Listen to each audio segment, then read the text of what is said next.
Bismillahirrahmanirrahim. Assalamualaikum warahmatullahi wabarakatuh. Selamat siang untuk teman-teman semua dan Pak Taufik. Mohon maaf, kami dari kelompok 1 ingin mempresentasikan hasil yang kami dapatkan mengenai FP Tables. Jadi pada kesempatan kali ini saya ingin memperkenalkan kelompok saya. Masih dengan kelompok yang sama, tidak berubah, tidak ada apa-apa. Yang pertama, saya sendiri Teddy Maulana. Yang kedua, Ahmad Titi Syamudin. Yang ketiga, Danang Prasetyo. Keempat, Andi Muhammad Fatur Rahman. Yang kelima, Muhammad Khairul Akbar. Keenam, Faris Destarofi Alvarez. 7, Susilo Wahono. Dan yang terakhir, 8, Mas Iksan Fahmi. Jadi, pada materi yang kami buat atau presentasi atau PowerPoint yang kami buat, ada beberapa poin pembahasan presentasi yang kami masukkan. Jadi yang pertama akan dibahas pengertian secara merinci secara teori yang telah kami paparkan, yang telah kami rangkum, akan kami jelaskan secara singkat dan juga untuk poin-poin pentingnya. Lalu yang kedua, fungsi yang kami masukkan di sini adalah fungsi yang bisa dijalankan di dalam program FP Tables, bagaimana cara menggunakannya dan juga bagaimana cara memanfaatkan programnya. Dan yang terakhir, cara penggunaannya, ada sedikit prakteknya juga di akhir nantinya. Ya, untuk materi secara teori dan penjelasan lainnya akan dijelaskan oleh rekan-rekan saya. Dipersilakan untuk selanjutnya.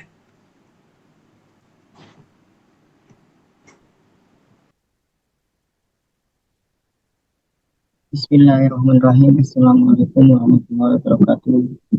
Perkenalkan, nama saya Ahmad Syamudin dengan NIM 2111152444. Di sini saya akan menjelaskan tentang pengertian IP tables.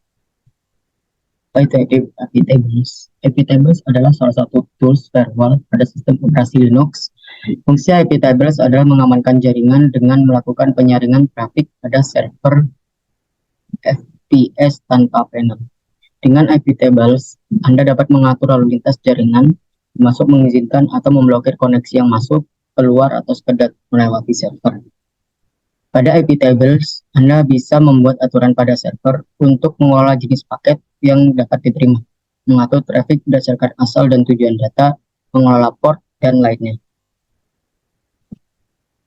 Selanjutnya adalah IP tables bekerja dengan membandingkan lalu lintas jaringan dengan serangkaian aturan yang telah dibuat. Jadi semua paket dalam lalu lintas jaringan akan dicek. Dalam pengaturan paket, IP tables memiliki beberapa tabel yang berfungsi untuk menentukan arah putaran data. Setiap tabel tersebut memiliki rules atau kumpulan aturan yang disebut dengan C. Mungkin itu saja yang bisa saya sampaikan. Lebihnya mohon maaf. Assalamualaikum warahmatullahi wabarakatuh.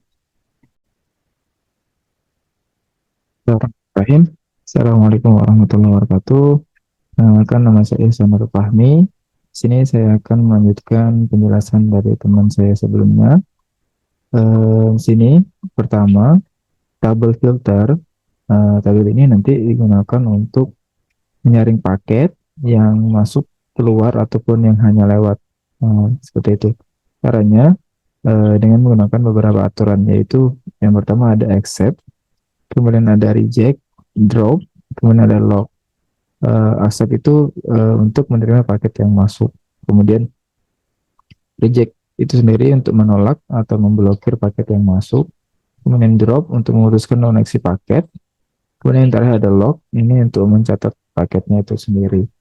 Kemudian tabel filter ini memiliki 3 chain. Yang pertama itu ada input, output, forward. Jadi masing-masing ini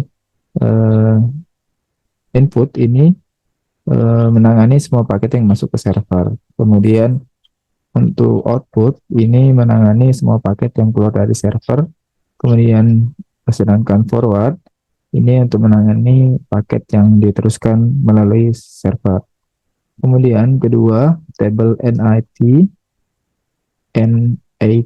Network Address Translation. Tabel ini digunakan untuk mengubah alamat asal tujuan dari sebuah paket. Jadi ada 2 chain pada tabel NAT, rerouting Ini untuk mengubah destination address pada sebuah paket data. Kemudian yang satunya adalah post routing, ini untuk mengubah source address dari sebuah paket data. Untuk seterusnya bisa nanti akan dilanjutkan teman saya. Terima kasih. Assalamualaikum warahmatullahi wabarakatuh.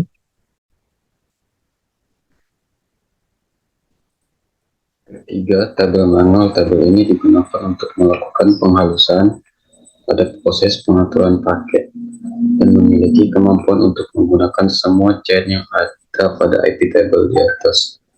Setelah mengetahui apa itu IP table dan fungsinya, saatnya untuk mengamankan firewall dengan IP table. Ada 3 cara menggunakan IP table. Yang pertama, sebelum mengikuti tutorial cara menggunakan IP table, pastikan Anda memiliki akses root ke server Anda. Jika sudah siap, Anda dapat langsung mengikuti 3 langkah berikut ini, yaitu yang pertama, melakukan instalasi IP table, yang kedua, membuat rules IP table, dan yang ketiga, menyimpan konfigurasi IP table secara permanen. Untuk mengecek versi iptables yang terinisial pada Linux, Anda perlu melakukan koneksi ke server dengan cara menggunakan SSH terlebih dahulu. Caranya login dengan username dan password yang dapat Anda temukan pada detail SSH di panel VPS. Kemudian jalankan perintahnya berikut. Jika perintah tersebut menampilkan output versi iptable seperti gambar di bawah ini, maka iptables memang sudah terinstall pada Linux.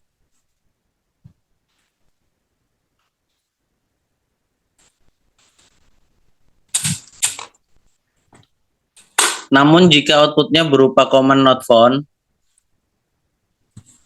artinya iptables belum terinstall. Jadi jalankan perintah berikut ini untuk menginstal iptables. Tunggu beberapa saat hingga proses instalasi iptables selesai dilakukan. Jika sudah berhasil, cek status konfigurasi dengan menjalankan perintah Command L pada perintah di atas digunakan untuk melihat list semua aturan yang ada, sedangkan Command V digunakan untuk menunjukkan informasi list aturan tersebut secara detail. Bismillahirrahmanirrahim. Assalamualaikum warahmatullahi wabarakatuh. Sekarang saya melanjutkan presentasi dari teman-teman, yaitu membuat rules dari tables. Rules iptables merupakan aturan untuk mengelola lalu lintas jaringan pada server. Rules ini akan ditambahkan pada suatu chain tertentu. Iptables menggunakan perintah append atau -a sebagai tanda bahwa ada rules yang ditambahkan. Namun, perintah di atas belum bisa dijalankan karena perintah append tidak bisa berdiri sendiri. Perintah append membutuhkan argumen pendukung untuk membuat suatu rules. Berikut ini merupakan argumen yang bisa digunakan untuk membuat rules-nya. Ada interface yang merupakan antarmuka jaringan yang akan Anda filter seperti H0, 1O dan lain-lain. Lalu yang selanjutnya protokol, itu adalah protokol jaringan yang akan dicek dalam suatu rules, misalnya TCP, UDP, ICMP dan lain-lain. Lalu yang ketiga ada source. Source adalah alamat traffic berasal, IP address atau hostname. Lalu yang keempat di port. Destination port merupakan nomor port pada suatu protokol seperti 22 untuk SSH dan 80 untuk HTTP. Perihal port SSH bisa Anda simak di artikel cara ganti port SSH atau di VPS yang kita rekomendasikan. Lalu yang terakhir ada juga jam yang merupakan nama target seperti accept, drop, return yang dituju ketika membuat rules yang baru. Baik, selanjutnya akan dijelaskan oleh Andi Fatur untuk slide-slide selanjutnya.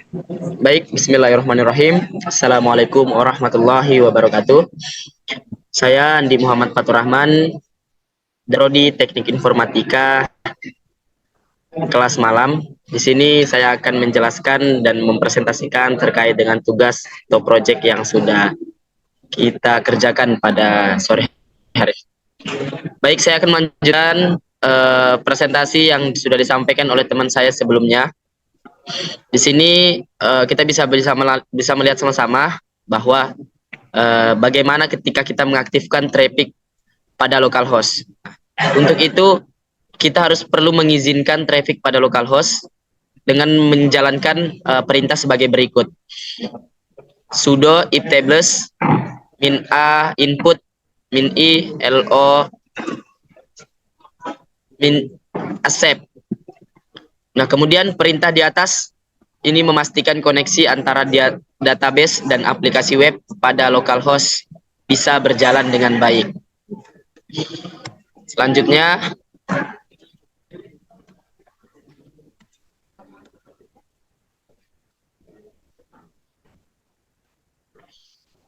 di slide ke-14 ini kita perlu mengaktifkan koneksi pada port HTTP atau HTTPS dan SSH. Untuk itu kita perlu memberikan izin akses ke port HTTP 80, HTTPS 443 dan SSH 22 dengan menjalankan perintah sebagai berikut. Sudo iptables min a input min p tcp min di port 22 min j accept. Kemudian menjalankan perintah yang kedua, sudo iptables min a input min p tcp min di port 80 min d accept. Dan perintah yang ketiga, sudo iptables min a input min p tcp min di port 443 min j accept. Nah, kemudian ketika sudah kita menjalankan perintah di atas, kita dapat mengecek rules yang baru saja kita buat dengan perintah tersebut, yaitu sudo iptables min l min v. Nah, itu ketika kita sudah mengecek, kita harus mengetik atau menuliskan perintah sebagai berikut. Nah, dan ketika sudah kita ketikkan perintah sebagai berikut, maka muncul perintah di atas akan menghasilkan output ya seperti gambar berikut. Baik, mungkin di sini saya mempresentasikan di slide ke-13 dan slide ke-14. Kemudian dilanjutkan dengan teman saya, Muhammad Danang. Terima kasih atas perhatiannya. Saya tutup. Assalamualaikum warahmatullahi wabarakatuh.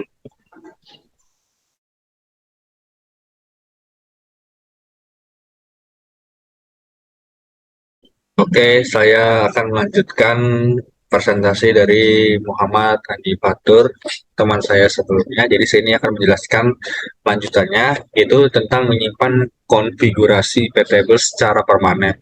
Terus yang pertama tuh rules iptables telah dibuat di atas akan hilang ketika server di restart. Jadi pastikan Anda menyimpan konfigurasi iptables secara permanen dengan perintah di bawah ini. Ada perintahnya sudo garis miring sbin garis miring iptables terus strip save. Jangan lupa jalankan perintah ketika ada perubahan pada rules iptables. Misalnya ketika Anda ingin menghapus rules iptables, maka Anda perlu menjalankan perintah berikut. Sudo iptables strip v, ada lagi bawahnya sudo strip sbin iptables dan save. Terus kita akan menjelaskan tentang studi kasusnya apa saja dengan iptables. Jadi ini saya sudah membuat studi kasusnya. Jadi studi kasus ini tentang iptables ketika sebuah organisasi ingin meningkatkan keamanan jaringan mereka dengan menggunakan firewall iptables di server mereka. Berikut contoh kasus yang melibatkan iptables. Misalnya PT ABC dengan sebuah perusahaan memiliki server dengan sistem operasi Linux yang terhubung ke internet. Biasanya pakai Windows. Nah, perusahaan ini melindungi server mereka dari serangan jaringan yang mengatur akses jaringan yang masuk keluar untuk memutuskan untuk menggunakan iptables sebagai firewall di server mereka atau pelindung. Langkah-langkah yang dilakukan secara berikut itu menganalisis kebutuhan keamanan PT ABC, mengidentifikasi ancaman yang terjadi terhadap server mereka sebagai serangan DDoS, serangan brute force, dan percobaan pemindaian port. Mereka juga menentukan atur akses jaringan yang diperlukan seperti kemungkinan akses SSH dari alamat tertentu, membuat kebijakan firmware berdasarkan analisis kebutuhan keamanan PT ABC membuat kebijakan firmware mereka, menentukan aturan yang ditetapkan pada IPTBus mengatur akses jaringan, konfigurasi PTBus. Tim administrasi di PT ABC konfigurasi IPTBus di server mereka, mereka menambahkan aturan firewall sesuai dengan kebijakan yang telah ditetapkan. Contohnya mereka mengizinkan akses SSH hanya alamat dari IP yang ditentukan dan memblokir akses port yang tidak diperlukan dan membatasi jumlah koneksi yang diperlukan dari suatu alamat IP dalam periode tertentu. Uji cobanya dan penyesuaiannya IPTBus konfigurasi PT ABC melakukan uji coba untuk memastikan bahwa aturan firewall berfungsi dengan baik dan tidak memblokir akses yang sah. Jika ada masalah dan celah keamanan yang teridentifikasi, mereka melakukan penyesuaian pada konfigurasi IPTBus. Pemeliharaan dan pemantauan PT ABC melakukan pemeliharaan rutin dengan IPTBus, memastikan keamanan jaringan terjaga. Mereka juga memantau log IPTBus untuk mengidentifikasi aktivitas yang mencurigakan atau serangan potensial. Dengan menerapkan IPTBus sebagai firewall di server mereka atau pelindung, PT-BSR berhasil meningkatkan keamanan jaringan mereka dengan melindungi server dari ancaman jaringan yang mungkin tadi biasanya ada di pakai VPN.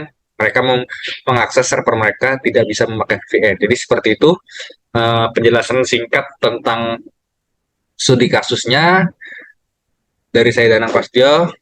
Izin. Wassalamualaikum warahmatullahi wabarakatuh.